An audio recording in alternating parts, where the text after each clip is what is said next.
আজ আমি বানাবো ঘরে থাকা সামান্য উপকরণ দিয়েই দোকানের মতোই মুচমুচে মশলা ধোসা। এটা কিন্তু খুব তাড়াতাড়ি হয়ে যায়।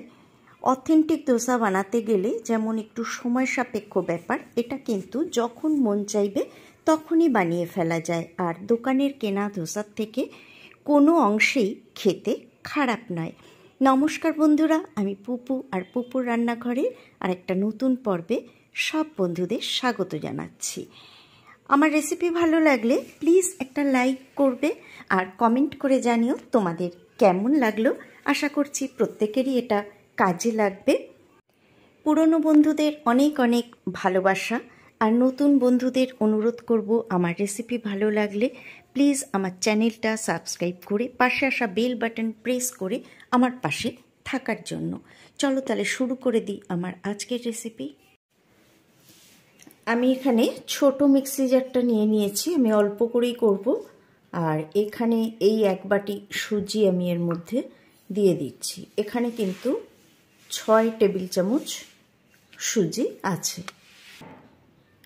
দিয়ে দেব 1 টেবিল চামচ গমের আটা, যে আটার আমরা রুটি খাই সেই আটা।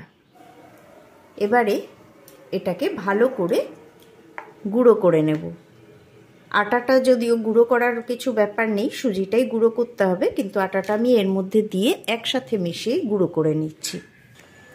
নিয়ে নিয়েছি একটা বাটি, আর এর মধ্যে এই গুঁড়ো করা সুজিটা আর আটা আমি নিয়ে নিলাম।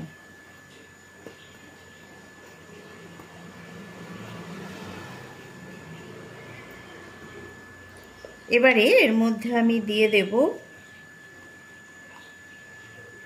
স্বাদ মতো নুন, হাফ চামচের একটুখানি কম নুন আমি এর মধ্যে দিয়ে দিলাম।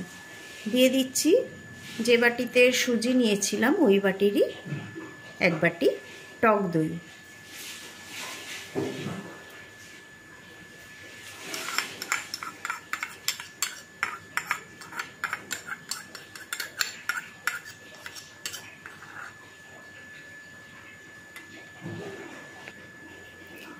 দিয়ে দেব 1/4 টিস্পুন খাবার সোডা।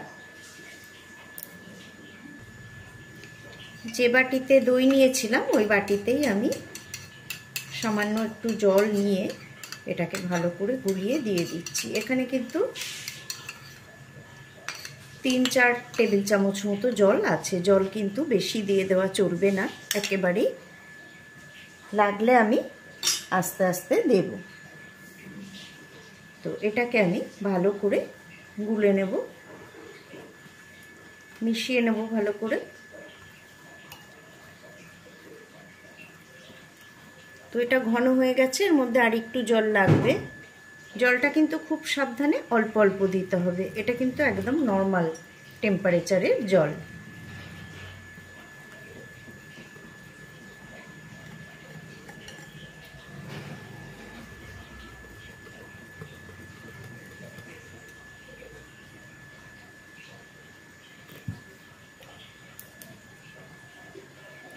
তো দেখো আমি জল দিয়ে আস্তে আস্তে ভালো করে গুলিয়ে নিয়েছি। আর কোনো রকম দানা থাকা চলবে না, এর মধ্যে ভালো করে গুলিয়ে নিতে হবে। আমি দেখাচ্ছি ঘনত্বটা আপাতত কেমন হয়েছে।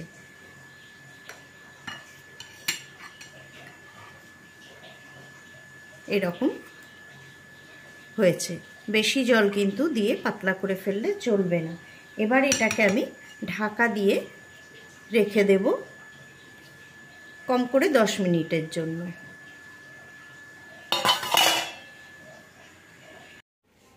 যতক্ষণ ব্যাটারটা রেস্টে আছে আমি একটা তরকারি বানিয়ে নেব। তার জন্য দেখো আমি 2টো মাঝারি মাপের আলু সেদ্ধ করে নিয়েছি।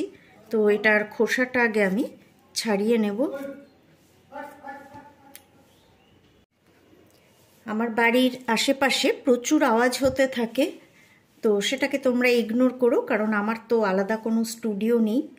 যাই হোক, আলুর খোসাগুলো ছাড়িয়ে নিয়েছি, আর আলুগুলো দেখো হাত দিয়ে চটকে নেব না, এইভাবে আলতো করে আমি আলুগুলো ভেঙে নিলাম।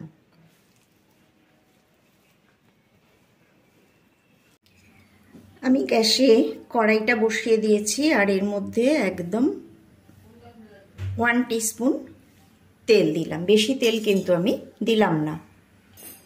তেলটা গরম হয়ে গেছে। এখন এর মধ্যে একটা শুকনো লঙ্কা আমি অর্ধেক করে ছিঁড়ে দিয়ে দিলাম।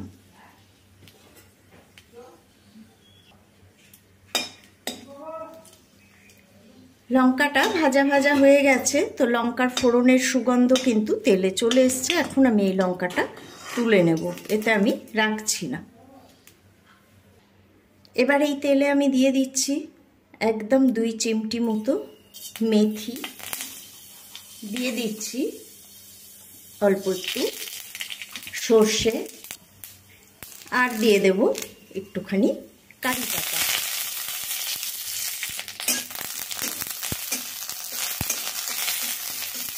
একটুখানি নাড়াচাড়া করে নিয়েই এর মধ্যে দিয়ে দেব সেদ্ধ করে রাখা আলু।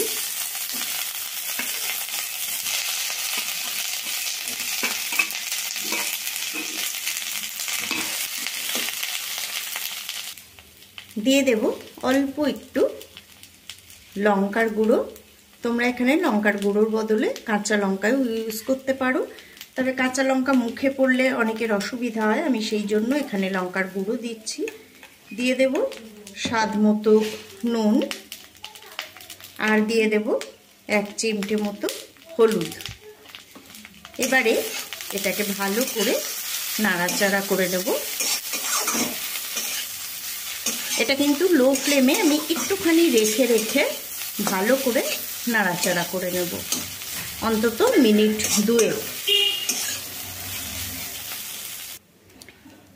আর দিয়ে দেব হাফ চা চামচ মতো সাম্বার পাউডার।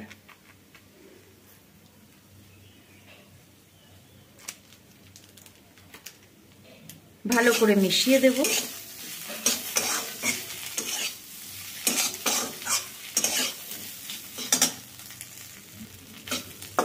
ব্যাস, এই তরকারিটা কিন্তু কমপ্লিট। এবার এটাকে আমি নামিয়ে নেব।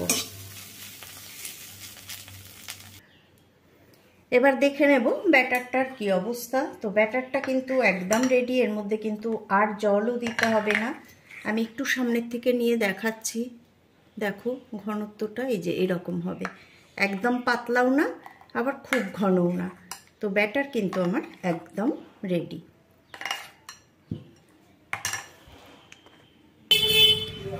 তো গ্যাসে দেখো চাটু বসিয়ে দিয়েছি, আর এটা কিন্তু লোহার চাটু। চাটুটা খুব ভালো মতো গরম করে নিতে হবে। গরম হয়ে গেছে চাটুটা। এখন আমি এর মধ্যে দিয়ে দিচ্ছি একটুখানি সাদা তেল। আমার চাটুটা একটু এদিকে ঢালু, যার জন্য তেলটা ওইদিকে গড়িয়ে চলে যায়। একটু অসুবিধা হয় বই কি আমার করতে। যাই হোক, আমি একটা টিস্যু পেপার দিয়ে ভালো করে তেলটা চতুর্দিকে ছড়িয়ে দিলাম। এবারে আমি এর মধ্যে একটু জলের ছিটা দেব।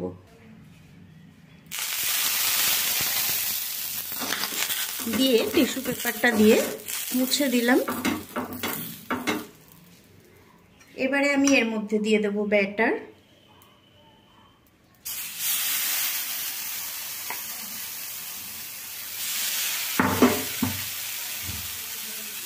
ব্যাটারটা দেওয়ার পর আমি এটা এই হাতার পেছন দিয়ে এইভাবে ছড়িয়ে দেব।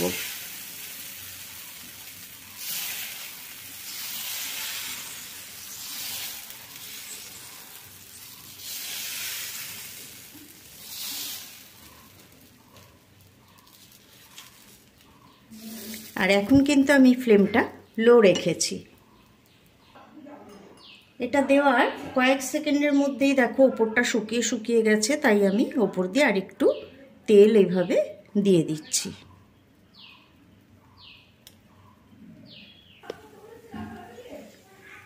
এগুলো দেখো এই পাশ থেকে কিন্তু এই দেখো ছেড়ে ছেড়ে আসছে, তার মানে ওপিঠটা হয়ে গেছে।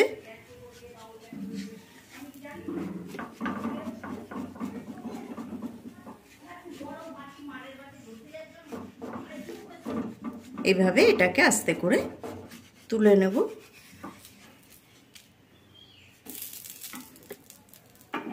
এবারে এর মধ্যে দিয়ে আমি এই তৈরি করে রাখা সবজিটা দিয়ে দেব। এটা কিন্তু একদমই ঘরোয়া, চটপট হয়ে যাওয়ার একটা জলখাবার। এটা অথেন্টিক দোসা কিন্তু একেবারেই নয়, কিন্তু ঘরে কিন্তু তোমরা জলখাবারে দোসার মতো করে এটা করে নিতে পারো। ঘরে থাকা উপকরণ দিয়েই ঝটপট এটা হয়ে যাবে। দিয়ে দিলাম। এবার এটাকে আমি ফোল্ড করে দেব। এটা কিন্তু যথেষ্ট মুচমুচে হয়েছে।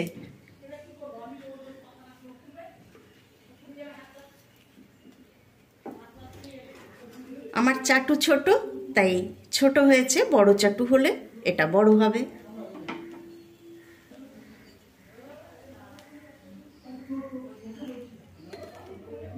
দেখো, আমি আর একটাও করে দেখিয়ে দিচ্ছি।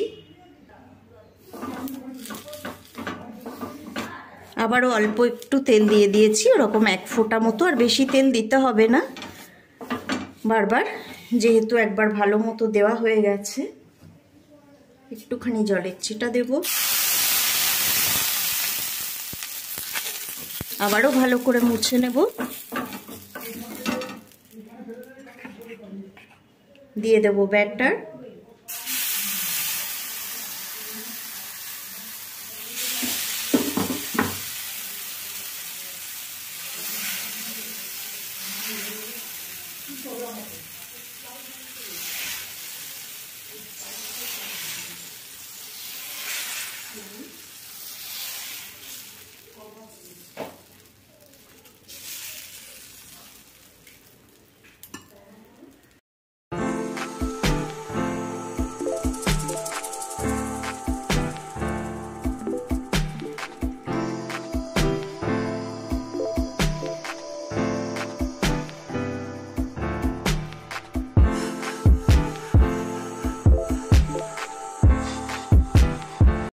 বন্ধুরা, রেসিপিটা কেমন লাগলো আমাকে অবশ্যই কমেন্ট বক্সে কমেন্ট করে জানিও।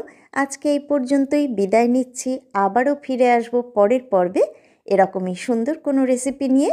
সবাই ভালো থেকো, সুস্থ থেকো, সাথে থেকো।